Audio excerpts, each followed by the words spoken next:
Guys, it's your girl Riva, and I am back again with another video. If you're new to this channel, hi, my name is Riva. It's very nice to meet you. Before we get into this video, make sure you guys hit that subscribe button. Make sure you guys give this video a thumbs up. As I always say, make sure you guys leave your comments in the comment section down below. It does not matter how you feel about this video. We all want to talk about it. Also, if you're not following me on Instagram, follow my Instagram. It's at RIVAH_JORDON. And we're going to go ahead and jump right into this video.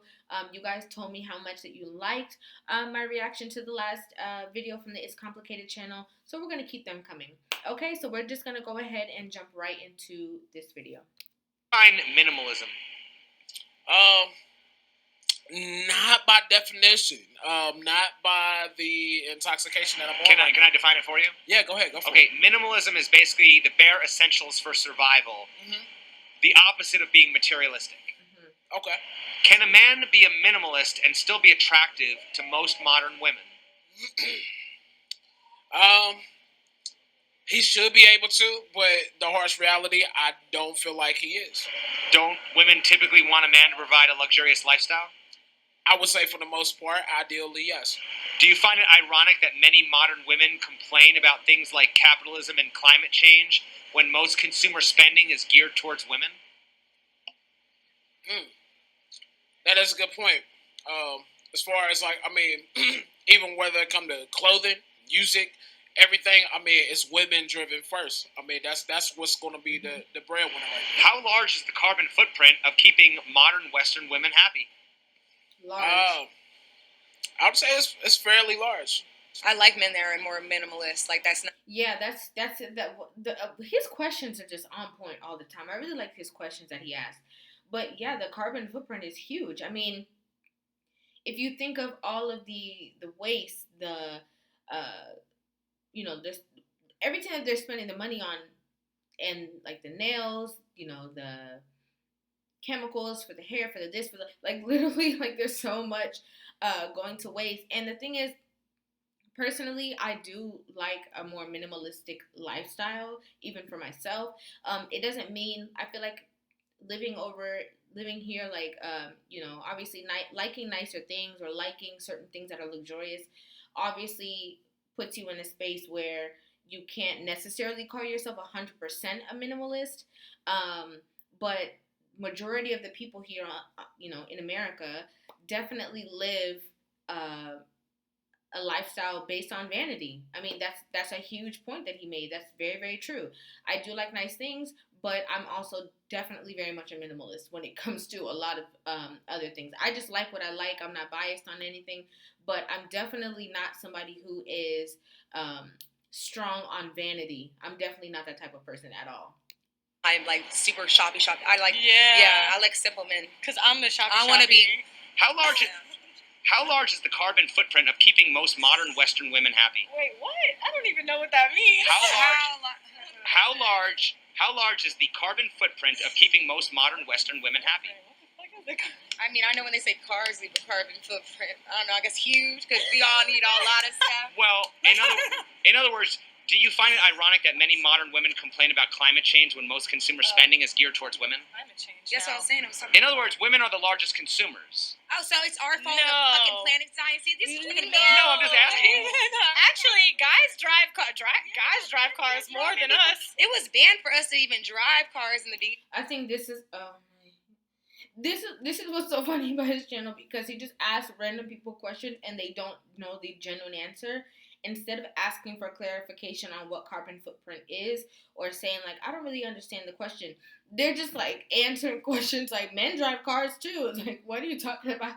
Remember they called us a witch if we knew how to drive a car. Well, I mean, in Muslim countries, women still can't drive. That sucks. See, that does suck. it must be men. It must be men. It's all man's world. It's man's world. Yeah, it's a man's world. It's his fault that we're gonna die.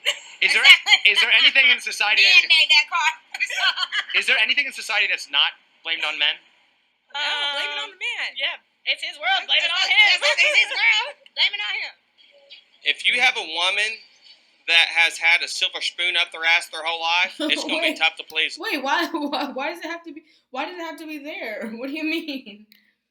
But if you have a woman that comes from nothing, it's going to be easy money. Okay, but wouldn't you say that the majority of women still expect a man to be a provider? Depends on what state you're from. Let's go to Oklahoma. It's 50-50. You got the silver spoons and you got the copper spoons. Silver spoon, you got to break your back, spend $200 a day. You got the copper spoon. Hey, let me make you something. Let me make you a bracelet, homemade. Let me write you a card. That makes them more happier than money. Okay. True. What if we apply that to city girls? I don't date city girls. Country girls only. Okay, what is the difference between city girls and country girls? Oh, my God. Well, a city girl can't go to the lake and drink beer all day, vodka, go sit by the bonfire that night, and survive. A city girl goes to the bar, takes 2-3 shots, drinks a beer, and starts acting fucking silly. And they just, I don't know, dude. They're not country girls. Country girls are different breeds. Why do so many... That's so interesting, his sentiments. Because I've heard a lot of people say stuff like that, but the way that he just said that, people say that about a lot of city girls. They say that about southern girls. They say that about country girls. The difference in women. And I think the location differs. It doesn't matter necessarily. It doesn't matter the state that you're from. Not necessarily. But it does matter how you were raised in your household, because you can be raised in, a society that is like middle class, upper middle class, whatever. But the values in your home that are instilled in you, it determines who the person that you are. So because you can have some people who are, like he said, country girls, or like, raised in certain areas, but they still act like that. They still act like they were raised in like super rich areas, and have this sense of entitlement. So I definitely think I understand what he's saying, but I definitely think that it genuinely depends on how you were raised and what the values were in your home. Women seem to be obsessed with luxury and status. It's just how you raised. Is that natural or learned behavior? It's learned behavior. Why does this typically apply to city girls? Wow. I literally just said that. And if you guys don't know, I never watch any of these videos. I literally just react to them right in front of you guys so you guys get my honest opinion. And I thought that's really interesting that she literally just said everything I just said. They're more out in the city in regards to in the country. I was come from the country, so not like how city girls are. Okay. They're more programmed. It's all an image. Do you think people are more likely to be held accountable for bad behavior if they live in a small town as opposed to a big city? Yes. Why? Because it's a small town. You're known around. So if you do one thing, you're going to do the next thing. They're going to know you to do these things. So in regards to a bigger city, people don't know you that much. You don't have that many people who know you in regards to a small city. So you're more pinpointed in a small town than a larger town because more people know you in a small town. So would that mean that small town girls are better prospects for relationships? Yes. Than city girls? Yes. Wow, interesting. Okay. So if you're a city girl, you're used to seeing heels, you're used to seeing sparkle, you're used to seeing bling. If you're a country girl, you're used to seeing cowgirl boots and jeans and stuff like that, and it's just really the product of your environment. Do you think people are more likely to be held accountable for their behavior if they live in a small town as opposed to a big city? No, because I feel like if you have to be accountable for your behavior in your group. Like if you deal with a certain amount of people, those certain amount of people are gonna make you be accountable for your behavior. I've lived in a big city and I've lived in a small town, and I feel like small towns, they're more like hostile and more like a little bit like Because they know aggressive, just because they know each other and it's so small. Everyone knows each other. Everyone's in everyone's business, and it's more like you don't get that freedom like as in a big city. No one knows who you are. Like you just can't. That's a valid point, because just like the other lady said before this, that's true. Because if you go to the local store and you take something, they all know. Everyone knows that you did it. They're all gonna talk about it. They're all gonna go to each other and say, you know, you did this. Everyone's going to talk to you about it. In a bigger city, it's easy for you to get lost within the crowd. So you just kind of create this different wave of doing things, no accountability. Nobody even knows that you're doing certain things that you're doing. So it's a huge difference. go outside and no one's gonna even know who you are. If you're in a little city and you've been in like any situation, they're gonna know who you are and where you're from and everything about your story. And like, there is a status. There's a different type of standard and status. I mean, I grew up in a church. So. Wouldn't that make girls from a small town better dating prospects? Yes. Yes. Can you define chivalry? I always thought of chivalry as a man just being like a gentleman. Is chivalry dead? I don't think so. Is chivalry dead?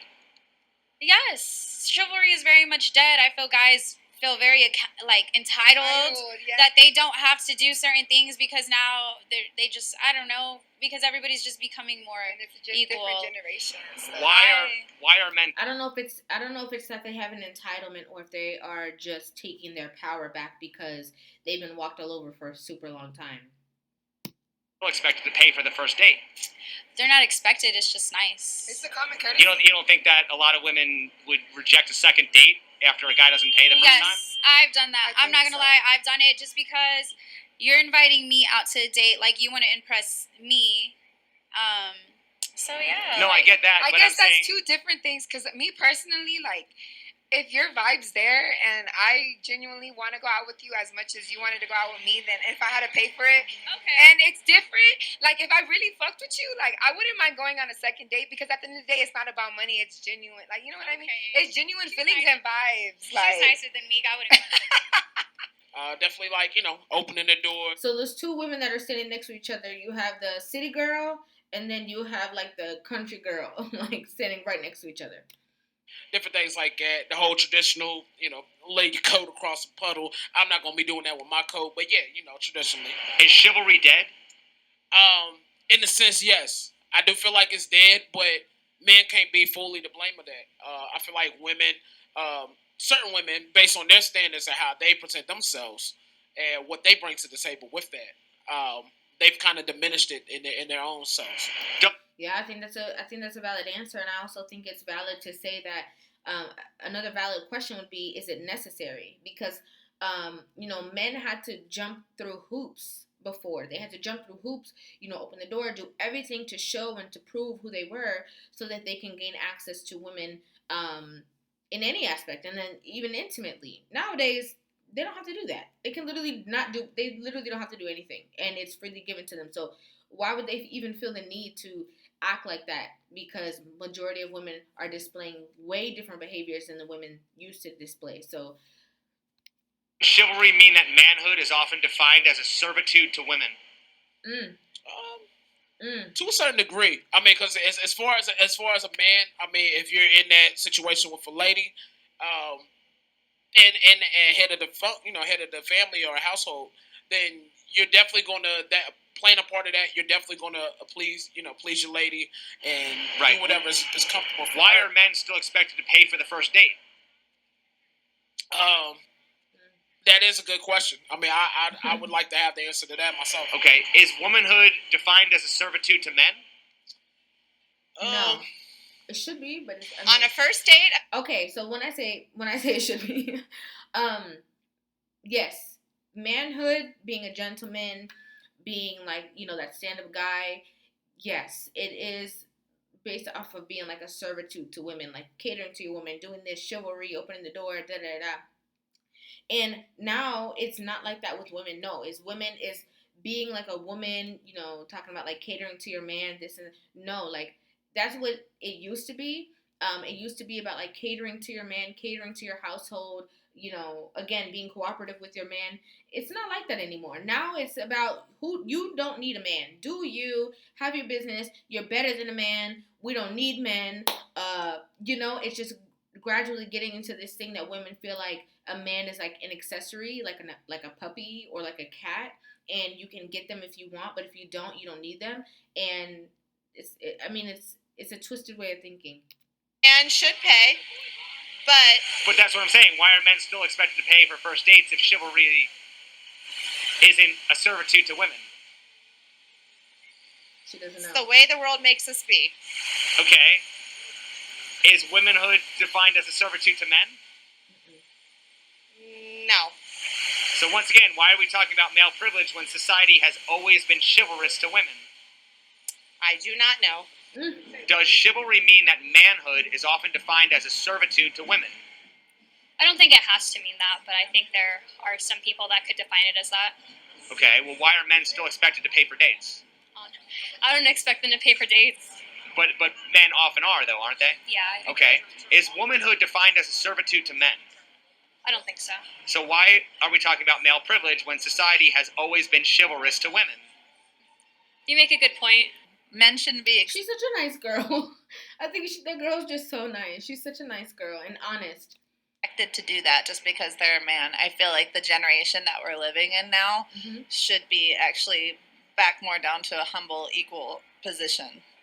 Men shouldn't have to provide. What if the woman is the breadwinner? Right. Back to the team thing, it's all a part of a position. You know, I mean, of course, men financially, but women, they have their own ways as far as even just maintaining the castle while you're at work. You know what I'm saying? Different things like that. So why are we talking about male privilege when society has always been chivalrous to women?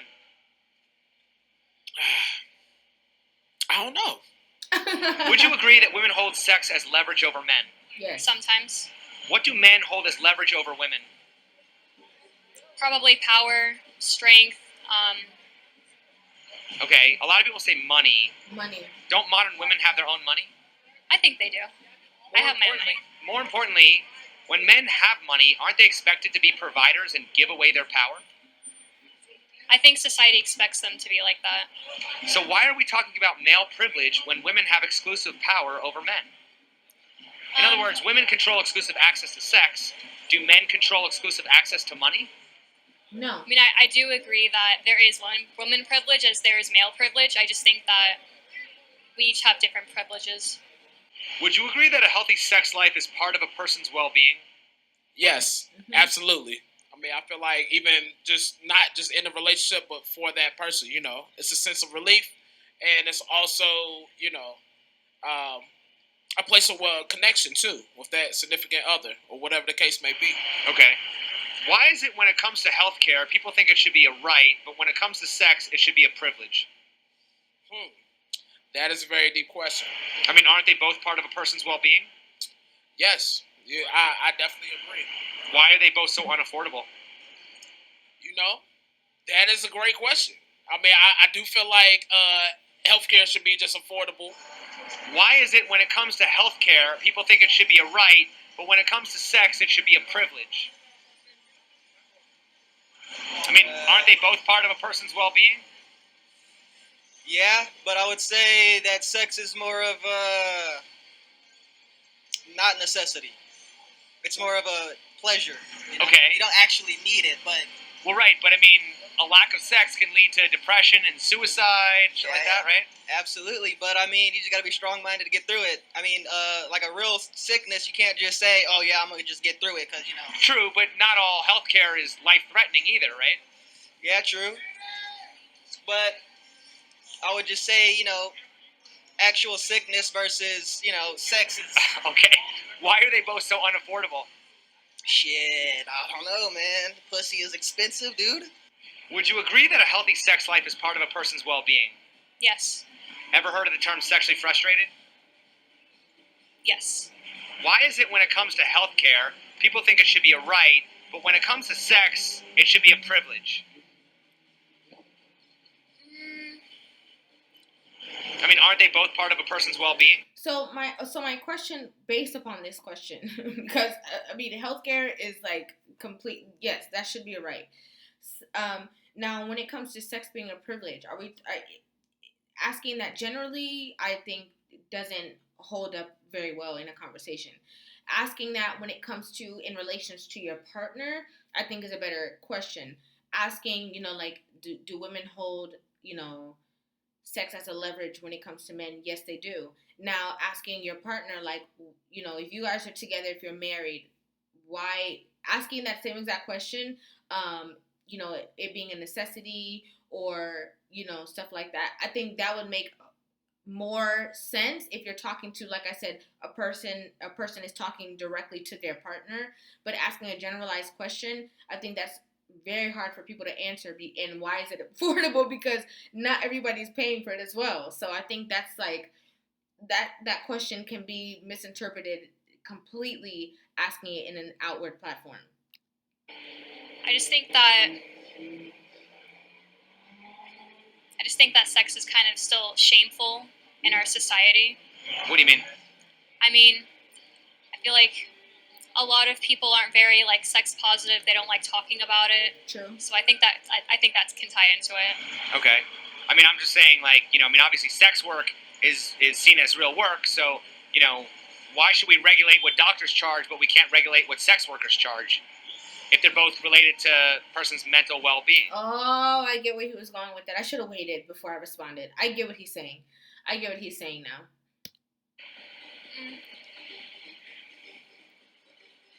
That's a good question. I mean, I agree with you there. Okay. What is the difference between shaming somebody versus holding them accountable, and why are they often confused? Shaming someone or holding them. Okay, so I thought he was going to ask her the same question. I want to know you guys' opinion on what he just said about, the intimacy part about it, and also about the healthcare and the pricing on the two. I want to know you guys' whole opinion on what he just asked in that question. I really want to know what you guys are going to say to that.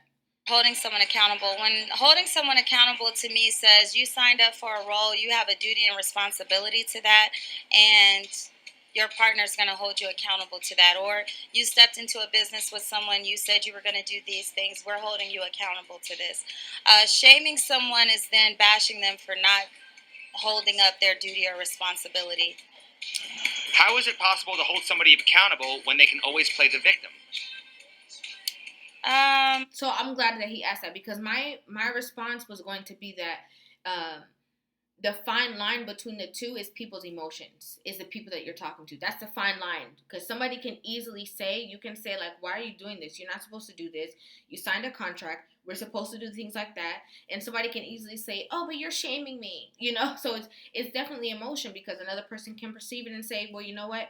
You're right. I'm sorry. I was wrong. I'm going to take accountability and I'm going to move forward. So it's definitely reliant on people's emotions. I think being a victim or having a victim mindset stops a person from being accountable, for one, because even if someone did victimize us, in all cases, some things like children being mistreated, they didn't put themselves in that position. It's up to the parents to protect them. But let's say an adult who stays in a relationship that is unhealthy, that adult has to be held accountable. You knew that it was unhealthy. You knew these things, but you continued to stay. So everything that occurred after that point was your decision to stay there. So there's a self-accountability that has to take place. You can't just say, oh, this person did this and made me this way, but you chose to stay there. You had a choice. You didn't have to stay. If they have the humility to take criticism and things like that, then it shouldn't be labeled as shameful. It's more so constructive, if anything. But I do feel like the reason why that it gets blurred is because of just pride and different positions. Ego. And it also is a two-way street. It also depends on how it's presented as well as how it's received. How is it possible to hold... How it's presented and how it's received, correct. ...be accountable when they can always play the victim? I feel like in any case, someone can always pull that victim flag. But if it's something that you've, taken on as a full responsibility and accountability for yourself, and it only labels on you, that's something that you gotta man or woman up to and take accountability of. It's as simple as that. If you don't have your word, then what do you have at the end of the day? So doesn't accountability ultimately start with yourself? Yes, absolutely. Holding yourself accountable. Yeah, absolutely. You hold yourself accountable. And that goes further. I tell people all the time, you can't point fingers at nobody unless your hands are clean as well, and that you good on your side. I love the fact that he answered a question and he back up like, yeah, I killed that answer. I love that so much. But let me know what you guys think about this in the comment section down below. This channel is so interesting because the questions that are asked and like the answers are so, you don't know what's going to happen. You don't know what he's going to ask anybody. You don't know what people's response is going to be. And the way that he asks certain questions, especially the one about like the healthcare with that, it's obvious, it's genuinely proven that people who have like an intimate lifestyle, definitely have lower health risks when it comes to certain things, like, you know, heart attacks, and like literally it's proven. But I think that's very interesting also what he say, because, you know, it is work. It definitely is work, whether people agree with it or not. It definitely is. It definitely is a type of work that people make a generous living off of. So I think that's very interesting that he even thought to ask that question and even thought to equate the two. But I want to know you guys' honest opinion on this video, your honest feedback. I'll definitely be in the comment section down below with you guys to see what you guys have to say. If you're not following me on Instagram, my Instagram is @RIVAH_JORDON. And then also, again, if you're not subscribed to this channel, go ahead and hit that subscribe button. I do post a video every single day, but the time varies. So if you hit the notification bell, it will notify you as soon as I post. So thank you guys so much for watching, and I will see you guys in the next video.